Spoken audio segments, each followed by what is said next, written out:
The desert wind carried the faint echo of gunfire. Wade Callahan, a wandering cowboy with a battered hat and a horse named Dusty, was trailing cattle near Red Mesa when he heard the sharp cracks cut through the canyon air. He reined in his horse and listened. 2 shots, then silence. A third rang out moments later, closer. He turned toward the sound. Minutes later, he found the trail. Wagon tracks, overturned water jugs, and 3 men riding off in a hurry.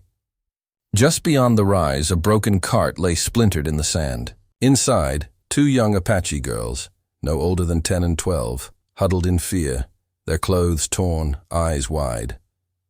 Wade dismounted slowly, hands raised. "I'm not here to hurt you," he said gently. "Name's Wade, let me help."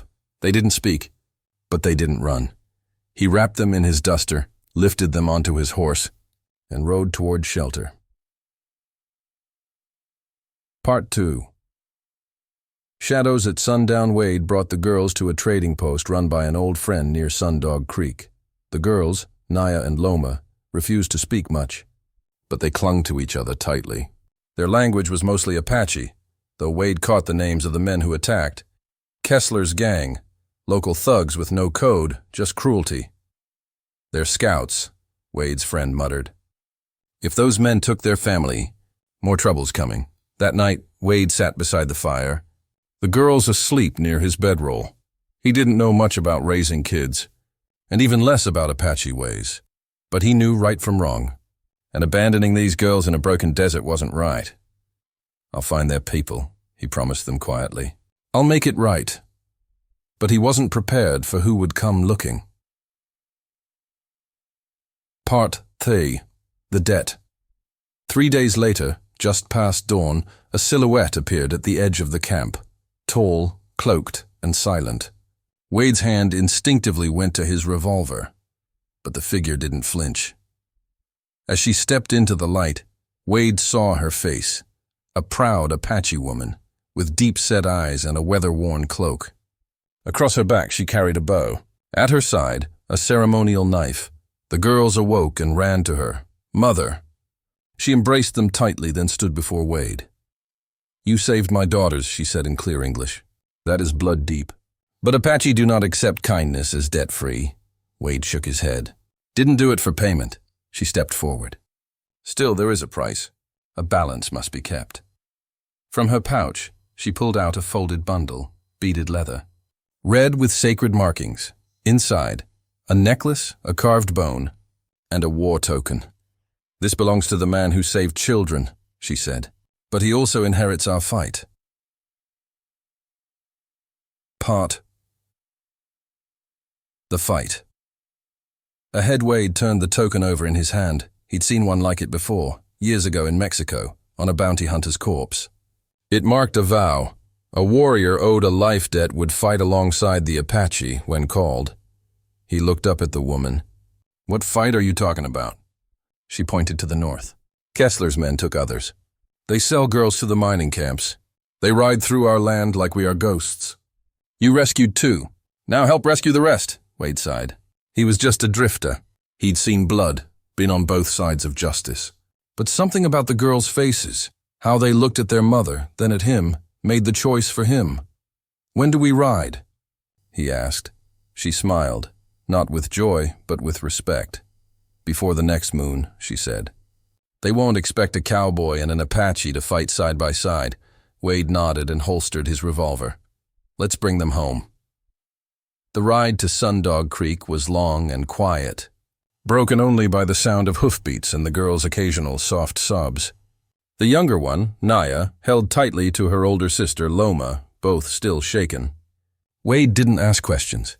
He just rode steady, eyes scanning the horizon for riders. Kessler's men were known for circling back, and he wasn't about to get caught off guard. The trading post came into view just as the sun began to dip low, casting a copper glow across the canyon walls. It wasn't much, just a squat building with a slanted roof, surrounded by fencing and a few scraggly goats, but it had water, food, and a man Wade could trust. Inside, Jed Tillman, the owner, squinted through his spectacles as Wade walked in with the girls in tow. "Well, hell," Jed muttered. What have you dragged in this time, Wade? Trouble, Wade replied flatly. And 2 lives worth saving. Jed motioned them in and poured water into a clay bowl. The girls drank quietly, still watching Wade like he was half a stranger and half a lifeline. They hadn't spoken a word since the rescue. Not even to each other. Wade leaned against the post and filled Jed in. Kessler's men hit a wagon on the southern trail. 3 of them. Took something or someone and left these 2 behind. Could be they figured they were too much trouble. Jed nodded grimly. You sure it was Kessler? They left one of their bandanas. Black, with a red serpent. No mistaking it. Damn fools don't even bother hiding their scent anymore, Jed said. Think they own this territory. They act like it, Wade muttered. You heard anything? Only that a mining foreman in Dry Bell is buying up girls like stock. Ain't no one talking loud about it, but the rumors are there. Some of them Apache girls, some Mexican. Even white runaways. All sold for silver and sin, Wade's jaw clenched. That's who took their family. Jed glanced over at the sisters, huddled under a blanket in the corner, finally dozing from exhaustion. You planning on going after them? I reckon I can't not, Wade replied. But I don't know how to find who's left. I don't know where their people are. Jed leaned in and lowered his voice. You remember the old stories? About the ghost signal? Wade raised an eyebrow. The what? There's an Apache way of calling kin.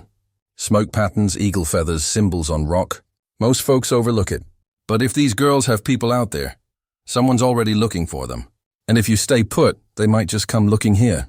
Wade rubbed his stubbled jaw. That's a mighty hopeful plan.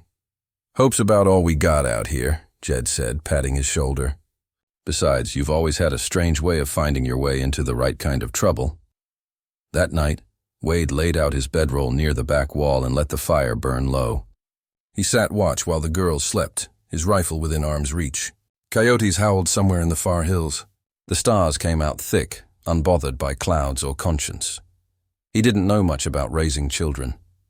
Didn't know how to fix what had been broken inside them by those bandits. But he knew one thing for certain. They weren't going to be alone ever again. As the last embers glowed and the desert settled into its stillness, Wade glanced at the sky and whispered something he hadn't said since he was a boy. If anyone's listening, I could use a sign.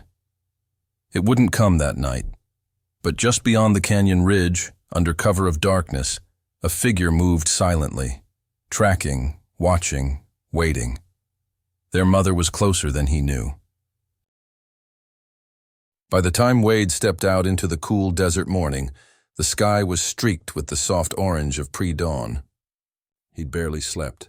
The girls, tucked safely inside Jed's trading post, were finally resting easier, though they still spoke little. He stepped into the open, his rifle over one shoulder, and eyes scanning the ridge. A strange feeling settled over him, like being watched, but it wasn't the feeling of danger. It was something older, heavier, and he was right. A figure stood at the edge of the arroyo, tall and still, as though she'd been carved from the rock itself. Wade's hand hovered over his pistol, but then the woman stepped forward into the light. She was Apache. Her long hair was braided with bone and bead. Her cloak bore sacred markings worn with age and battle. A leather strap crossed her chest, and on her hip hung a curved blade with notches that marked loss, survival, or war. The girls saw her from the doorway. Loma cried out, "Ina!" The woman's expression softened as she embraced them both, murmuring something in Apache too quiet for Wade to hear. When she rose, her gaze turned to him. "You found them," she said in low, steady English. Wade nodded. "They were left in a broken wagon. I did what I could." "You did more than that," she replied. "You gave them life. And that is not a gift given lightly." Wade looked uneasy. "I wasn't looking for thanks. She raised her hand. "This is not thanks. This is balance." She stepped forward and removed something from a satchel slung across her back. It was a bundle, carefully wrapped in rawhide and bound with a strip of red cloth. She knelt and opened it slowly on the ground between them. Inside was a war token, a small circle carved from buffalo bone, etched with sacred designs, wrapped with hawk feather and sinew. There was also a medicine pouch, a string of dried seeds, and a strip of hide with markings Wade couldn't read. The woman looked at him with piercing eyes. In our way, when someone saves bloodkin, a life debt is created. Not a punishment, but a bond, Wade frowned. You're saying I owe you something? She shook her head. No, I owe you. But that kind of debt cannot be paid in coin or food. It is paid in war, or water, or truth when the time comes. Wade looked down at the bone token. I've seen one of these before. Weren't good men that carried it. They weren't ready to carry it, she replied. But you are, he met her gaze. What does it mean? It means, she said, rising, that when the fire returns, when the ones who took the others come back for more, you will ride with us. Fight with us, Wade stood still. You expect me to take up arms for a people I barely know? You already did, she said quietly. When you chose not to look away. There was no heat in her words. Only truth, Wade took a breath. The desert wind rolled over them both, full of dust and ghosts. He looked down at the girls. They were holding hands again.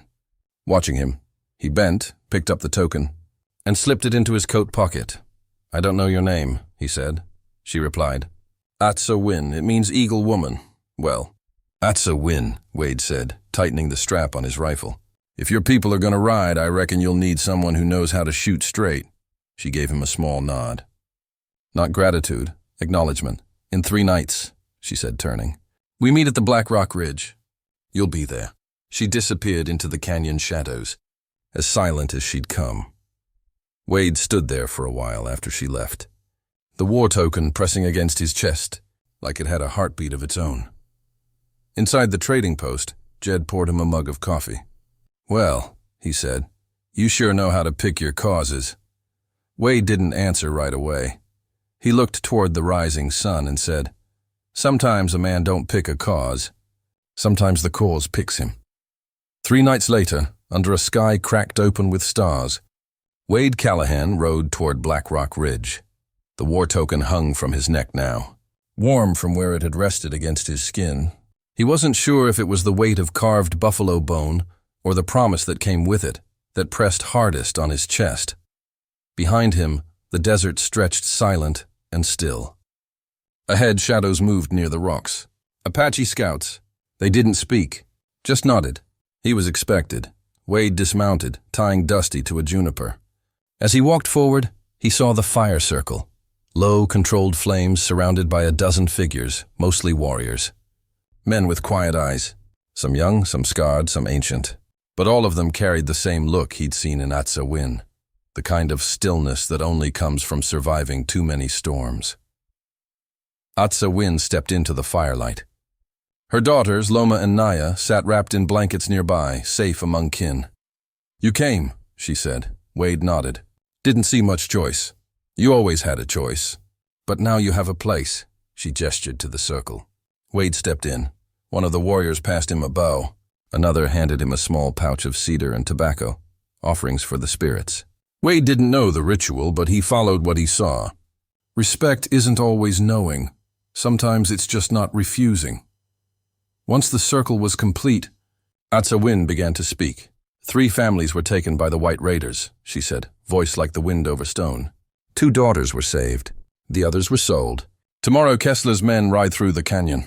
Drunk, arrogant, and heavy with stolen lives. They will not expect us. They will not expect you, Wade said nothing. Just checked his revolver, then his rifle. He wasn't used to war councils. He was used to saloons and broken towns where every man was out for himself. But here, they weren't riding for revenge. They were riding for those who couldn't ride for themselves. The next day, before the sun broke the rim of the canyon, Wade crouched behind a fallen log, rifle ready. Beside him, 2 warriors moved like wraiths through the underbrush, their arrows nocked, their faces marked with ash. Kessler's gang came in lazy, loud, and confident. 7 riders, 2 wagons, one of them laughing, drunk, holding a bottle in one hand and reins in the other. They never saw it coming. The first shot dropped the lead rider, arrow to the throat. Wade's rifle barked a second later, taking out the one holding the reins. Chaos broke. Horses screamed. Gunfire lit up the canyon, but the ambush was tight, precise, not war, justice.